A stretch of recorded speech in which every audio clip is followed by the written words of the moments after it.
Eh bien bonjour à tous les amis, aujourd'hui nouvelle vidéo sur le football, donc on va un peu débrief, je me sentais obligé donc de débrief cette soirée catastrophique pour le Paris Saint-Germain et cette soirée belle finalement pour un comme moi les supporters de Manchester United. Donc tout d'abord je tiens à afficher mon soutien aux supporters du Paris Saint-Germain parce que vraiment ça doit être très difficile ce qui vient d'arriver, surtout ce qui est arrivé il y a 2 ans et même il y a un an, ça fait quand même 3 années de suite qui ne se qualifient pas, dont 2 années où normalement, ils auraient dû se qualifier. Là, il me semble qu'il y avait 100% de chance en Ligue des Champions. C'était jamais arrivé qu'un club remonte un 2-0 au match aller. Enfin, un 2-0 sur leur pelouse au match aller. Donc, ouais, c'est vrai que ça semble très compliqué. Après, moi, forcément, j'ai passé une très bonne soirée. J'étais fou, j'avais les larmes aux yeux hier soir parce que j'étais super content. Mais c'est vrai, là, parce qu'on va quand même essayer d'analyser un minimum le match. J'arrive toujours pas à comprendre comment ça se fait qu'on a gagné. Donc, on va vite aller dans les statistiques. Hein. Déjà, on voit cette possession ahurissante pour le Paris Saint-Germain. Alors, c'est vrai que pour reprendre un peu le fil du match, on a marqué dès la deuxième minute. Là, on a eu un cadeau de Thilo Kehrer incroyable qui décide de faire une passe en retrait à Thiago Silva, mais il l'a fait très mal. Tout simplement, sa passe, c'est pas un mauvais geste de Thiago Silva qui anticipe pas, c'est simplement Thilo Kehrer qui fait très mal sa passe. Thiago Silva la récupère, dribble Buffon. Qui d'ailleurs Buffon a vraiment fait un mauvais match. On en reparlera plus tard sur le deuxième but de Manchester, mais du coup il dribble Buffon et il marque très rapidement.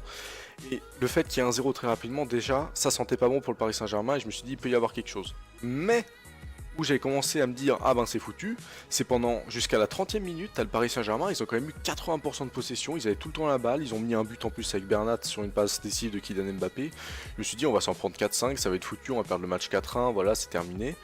Et c'est vrai qu'on a été solide entre guillemets en défense. T'as eu De Gea, Smalling et Lindelof qui ont fait un très bon match. Eric Bailly il était complètement à la rue et je pense que la sortie d'Eric Bailly sur blessure et la rentrée de Diogo Dalot nous a aussi beaucoup aidé parce que si Eric Bailly était resté là, Di Maria il aurait été vraiment trop libre sur le côté gauche et on serait pris plus de buts.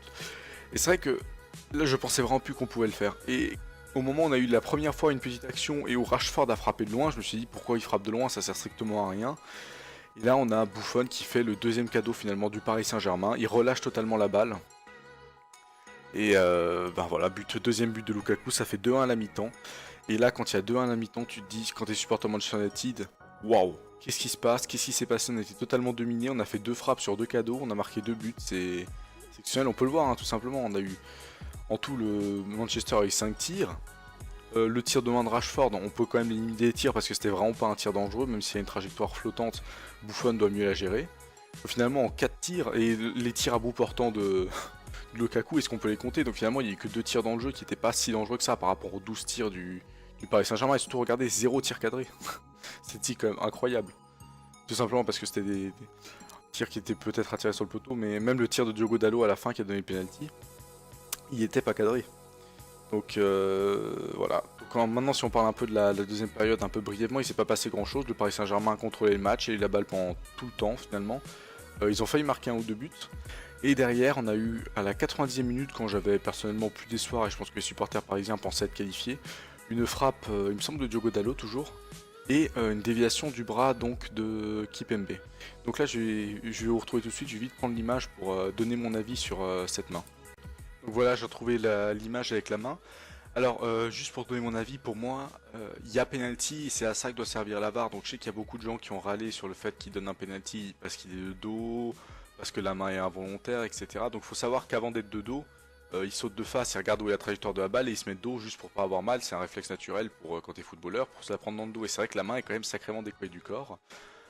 Dans la surface, pour moi, il y a quand même penalty et même en étant objectif, même si j'étais supporter Manchester United, même si je suis supporter Manchester United, pour moi, il y a penalty quand même. Ça change rien, la main est décollée du corps et c'est à ça que doit servir. J'ai vu beaucoup de gens râler sur la VAR, même des commentateurs sportifs comme Hervé Matou, mais je pense que je ne veux pas râler sur le fait que la VAR soit intervenue dans ce cas-là, parce que c'est quand même une faute que l'arbitre n'avait pas vue et qui va changer totalement le cours du match. Le but de la VAR, c'est vraiment que le match soit le plus objectif possible. Et pour moi, le fait qu'elle soit uniquement utile sur les pénaltys, hors-jeu, des trucs comme ça, c'est très important. Et je trouve ça très utile, c'est pour ça que j'ai été pour la VAR. Bon, après, pour les supporters parisiens, effectivement, c'est pas top, mais si vous étiez supporter parisien et que vous aviez gagné grâce à un but sur la VAR, je pense que vous auriez aussi été content que l'assistance vidéo soit là pour éviter une certaine injustice. Donc voilà, je vais pas plus m'étendre sur le sujet, je pense que déjà les Parisiens ont mal vécu cette soirée et j'ai tout mon soutien pour eux parce que c'est vraiment triste pour le Paris Saint-Germain et pour les supporters du Paris Saint-Germain qui ont tellement de faux espoirs, surtout en Ligue des Champions. Donc malgré que vous soyez supporter parisien, j'espère que cette petite vidéo vous a plu et que vous pourrez quand même liker, vous abonner et partager la vidéo. J'espère que j'ai essayé un peu d'expliquer comme je pouvais, puisqu'il n'y a pas vraiment de grande explication à part que le Paris Saint-Germain s'est saboté lui-même. Donc à la prochaine pour la prochaine vidéo. Ciao ciao.